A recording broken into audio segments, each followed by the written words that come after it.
저는 오카다 신지입니다. 일본 총무성 소방청에서 33년을 근무했고 마지막 직책은 차장이었습니다. 일본의 국가 재난 소방 매뉴얼 시스템을 최초로 설계한 사람이 바로 저입니다. 도쿄 대지진 대비 매뉴얼, 쓰나미 대응 매뉴얼 등 33년 동안 제 손을 거치지 않은 일본의 매뉴얼이 없었습니다. 저는 그 매뉴얼들이 한치의 오차도 없는 세계 최고라고 굳게 자부하며 살아왔습니다. 재난이 발생하면 시민은 대피하고 전문 구조대가 도착할 때까지 대기한다. 이것이 제가 설계한 완벽한 룰이었습니다. 그런데 그 33년의 굳건한 확신이 한국에 방문한 지 단 3주 만에 처참하게 산산조각 났습니다. 저는 아시아 재난 대응 비교 연구 프로젝트의 책임자로서 한국의 재난 대응 시스템의 한계와 취약점을 분석하기 위해 서울행 비행기에 올랐습니다. 솔직히 말해 일본의 우수성을 증명하려는 의도였죠. 출장 전 후배 연구원이 보여준 한국의 재난 현장 영상들은 저를 코웃음치게 만들었습니다. 구조대보다 먼저 일반 시민들이 현장에 뛰어들고 있었기 때문입니다. 저는 그것을 시스템의 부재이자 미개한 무모함이라고 비웃었습니다. 한국에 도착한 첫날 서울 강남 한복판에서 차량 전복 사고를 목격했습니다. 저는 반사적으로 시계를 보며 일본의 매뉴얼을 떠올렸습니다. 그런데 경찰과 구급차가 오기도 전인 단 40초 만에 기적이 일어났습니다. 양복을 입은 직장인은 도로로 뛰어들어 교통을 통제했고 택시기사는 부상자를 살피고 있었습니다.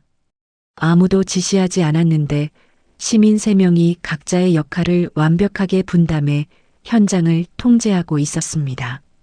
며칠 뒤 방문한 남대문 시장의 밀집 상가에서도 마찬가지였습니다. 한 점포에서 시꺼먼 화재 연기가 피어오르자 주변 상인 5명이 약속이라도 한 듯 소화기와 양동이를 들고 20초 만에 뛰쳐나왔습니다. 일본 매뉴얼이라면 시민은 즉시 대피하고 소방차를 기다려야 합니다. 하지만 한국의 상인들은 골목에 소방차가 진입하기 전인 단 4분 30초 만에 화마를 80% 이상 진압해버렸습니다. 저는 충격에 빠져 상인에게 물었습니다. 위험하게 왜 직접 불을 끕니까? 얼굴에 시꺼먼 그을음이 묻은 철물점 할아버지는 무심하게 대답했습니다. 가만히 있으면 내 가게까지 타는데 일단 끄고 봐야지. 영웅심이 아니었습니다. 옆 가게의 불이 내 가게로 번지기 전에 막는다는 본능적인 공동체 의식이었습니다. 저는 애써 당황한 표정을 감추며 이것들은 단지 우연히 겹친 특수한 사례일 뿐이라고 스스로를 합리화했습니다. 하지만 저의 그 알량한 변명은 지하철 2호선 객차 안에서 완전히 무너져 내리고 맙니다. 오후 6시 47분 퇴근 인파로 가득 찬 빽빽한 전동차 안에서 50대 중년 남성이 갑자기 바닥으로 고꾸라졌습니다. 심정지였습니다. 환자의 얼굴은 잿빛으로 변해갔고 호흡이 멈췄습니다. 저는 33년 경력의 재난 전문가였지만 낯선 이국 땅의 지하철 한가운데서 두 다리가 얼어붙어 단 한 발자국도 움직이지 못했습니다. 제가 시계를 보며 당황하는 그 짧은 3초의 순간 기적 같은 일이 눈앞에서 벌어졌습니다. 주변에 있던 한국 시민 4명이 망설임 없이 바닥으로 몸을 던져 쓰러진 환자에게 달라붙은 것입니다. 30대 회사원은 넥타이를 집어던지고 무릎을 꿇어 정확한 속도로 심폐소생술을 시작했습니다. 분당 100회에서 120회, 제가 수십 년간 매뉴얼에 적어놓았던 바로 그 완벽한 압박 속도였습니다. 한 대학생은 객차 끝에 매달린 붉은 상자를 향해 전력 질주하여 AED, 즉 자동심장 충격기를 뜯어왔습니다. 50대 아주머니는 휴대폰을 꺼내 119에 전화를 걸어 정확한 위치와 환자 상태를 또렷하게 브리핑했습니다.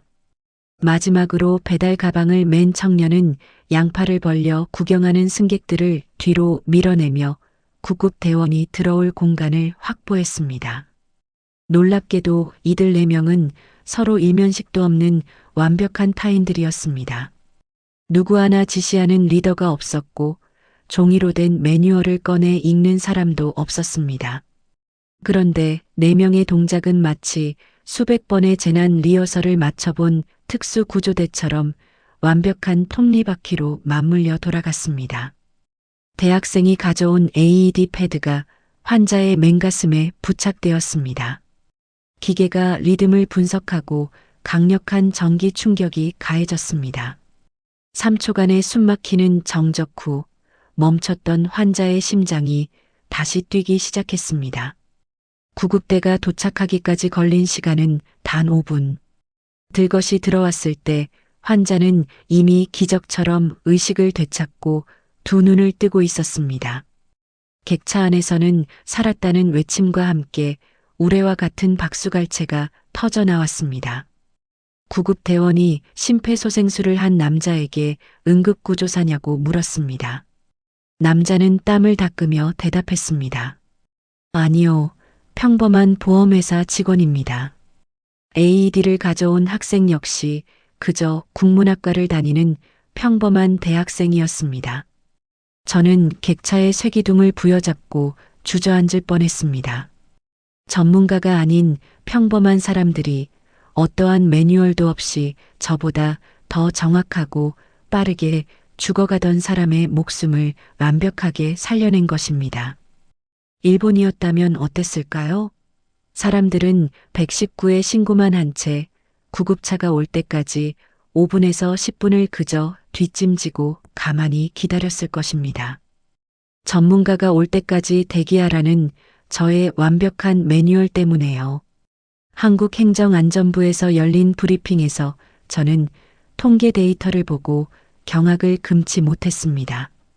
재난 발생 후 시민이 초동 대응에 나서기까지 걸린 평균 시간, 일본은 8분 42초, 반면 한국은 무려 2분 17초였습니다. 시민의 초동 대응 참여율 역시 일본은 23%에 불과했지만 한국은 무려 78%에 달했습니다.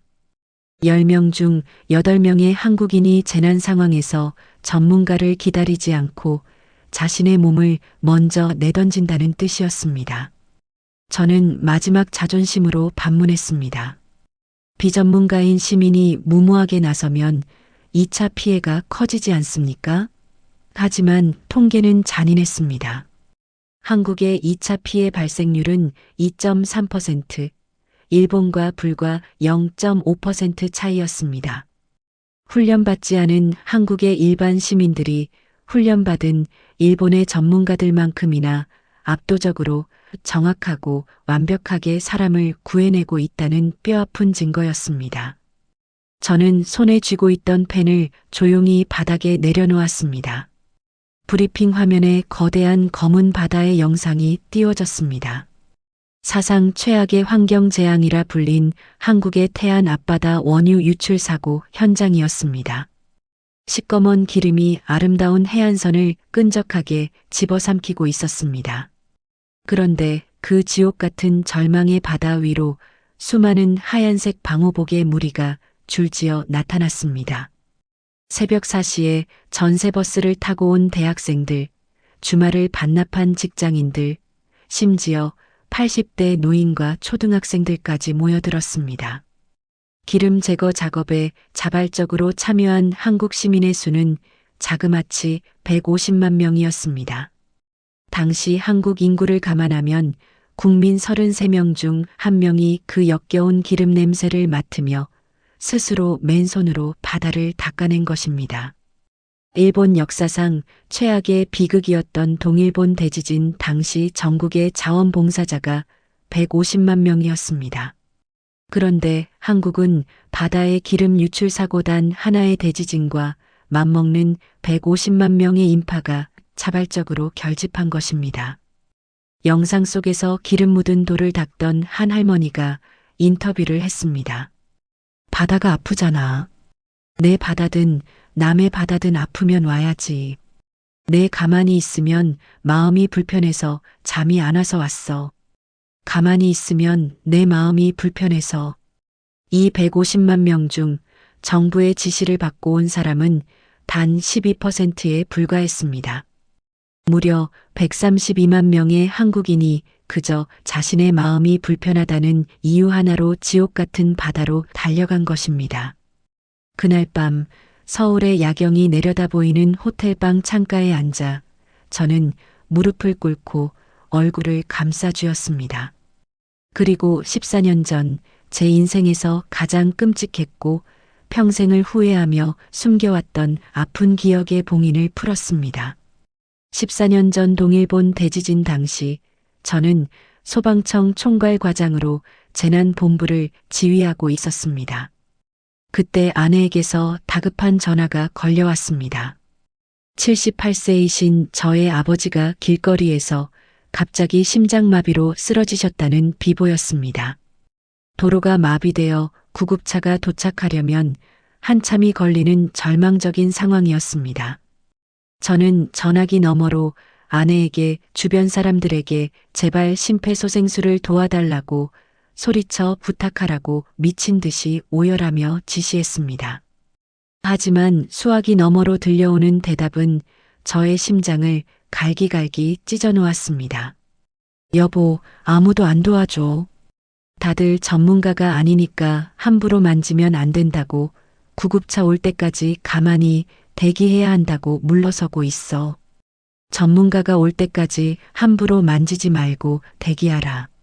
그것은 바로 저 오카다 신지가 33년간 피땀 흘려 만들고 전 일본 국민에게 철저하게 주입시켰던 완벽한 국가 재난 매뉴얼의 제1원칙이었습니다. 길바닥에 쓰러진 제 아버지의 심장이 차갑게 멈춰가는 7분의 골든타임 동안 10명이 넘는 일본 시민들은 제가 만든 그 완벽한 매뉴얼을 아주 충실하게 지키며 아무도 아버지를 건드리지 않고 구급차만 기다렸습니다. 구급차가 11분 만에 도착해 아버지는 겨우 목숨은 건졌지만 뇌에 산소가 공급되지 않은 시간이 너무 길어 결국 우측 반신이 영구적으로 마비되고 말았습니다.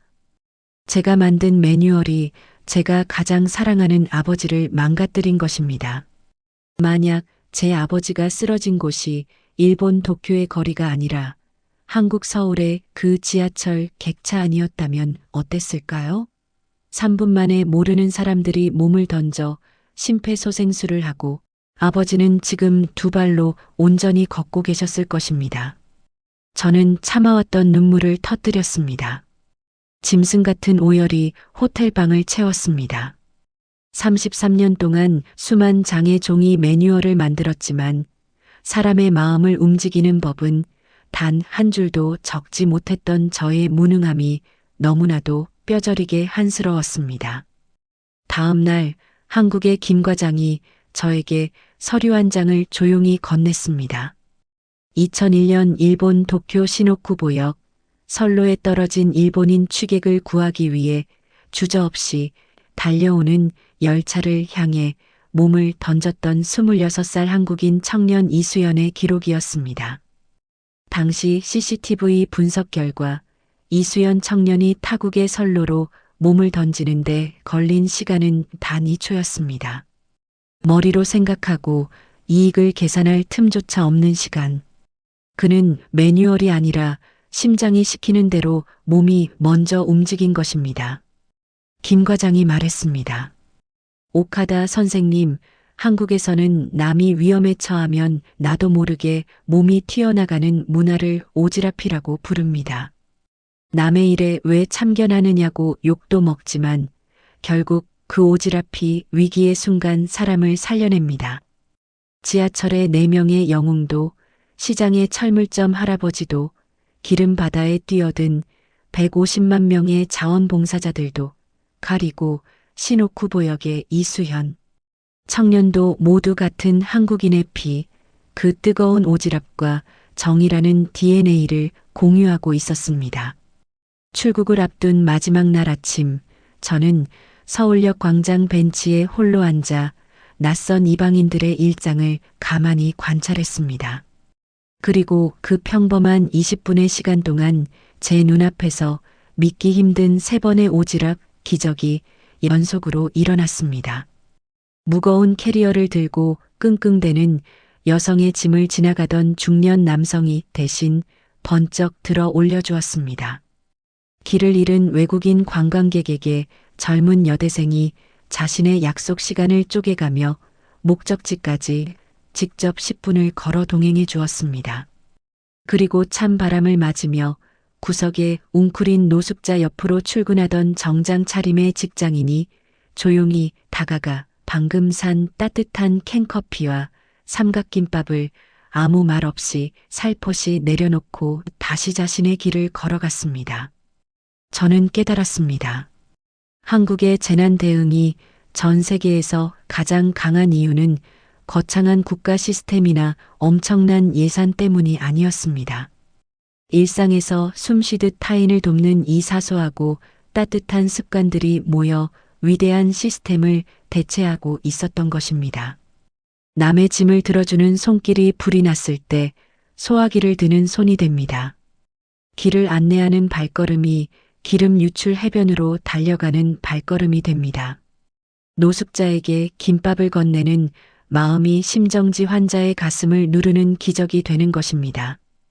일본으로 돌아가는 차 안에서 저는 노트북을 열고 당초 준비했던 한국 재난 대응 시스템의 한계라는 보고서 초안의 제목을 백스페이스를 눌러 완전히 지워버렸습니다.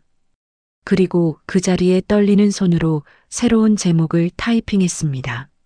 한국이 가르쳐 준 것은 매뉴얼 이전의 위대한 힘이다. 시스템은 예산으로 언제든 복사하고 구축할 수 있습니다. 하지만 타인을 위해 15초 만에 기꺼이 자신의 책임을 감수하고 희생하는 한국의 문화는 돈으로 살 수 없는 인류의 자선이었습니다. 도쿄 내각부에 소집된 핵심 관료 30명 앞에서 저는 3주간의 한국 시찰 보고서를 발표했습니다. 한국의 시민들은 일본보다 4배 이상 빠릅니다.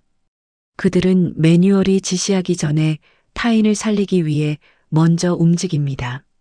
완벽한 매뉴얼을 가진 나라가 진정한 선진국이 아닙니다. 시스템의 골든타임이 도착하기 전에 사람과 사람이 서로의 체온으로 이웃을 지켜내는 사회. 그것이 우리가 도달해야 할 진짜 선진국의 모습이며 한국은 이미 그곳에 있습니다. 회의실은 숨소리 하나 들리지 않을 만큼 무거운 정적에 휩싸였습니다. 일본의 재난 컨트롤 타워를 책임지는 수십 명의 고위 관료들이 150만 명의 태안 자원봉사자와 이수연 청년의 기록 앞에서 고개를 숙이고 침묵했습니다. 저는 퇴근길에 병원에 들러 반신불수가 되어 누워 계신 아버지의 야윈 손을 꼭 잡았습니다. 아버지, 제가 33년간 만든 수만 장의 종이 매뉴얼보다 한국인들의 뜨거운 오지랖 3분이 훨씬 더 위대하고 강했습니다. 정말 죄송합니다. 아버지는 어눌한 발음으로 제 손을 쓰다듬으며 위로해 주셨습니다. 눈물이 볼을 타고 쉴 새 없이 흘러내렸습니다. 한국인들이 가진 그 따뜻한 정과 오지랖이 얼마나 위대한 것인지 저는 너무나도 크고 아픈 대가를 치르고서야 깨달았습니다. 33년간 안전이라는 이름으로 사람과 사람 사이의 벽을 치고 타인에게 무관심할 것을 강요했던 일본의 차가운 매뉴얼은 결국 실패했습니다. 위기의 순간 인류를 구원하는 것은 종이 쪼가리가 아니라 뜨거운 심장과 연대였습니다. 지금 이 순간에도 대한민국의 거리 어딘가에서는 수많은 오지랖들이 사람을 살리고 희망을 만들어내고 있을 것입니다. 세계가 경악하고 일본이 무릎 꿇은 대한민국의 위대한 시민의식, 그 벅찬 자부심을 영원히 기억해 주시기 바랍니다. 감사합니다.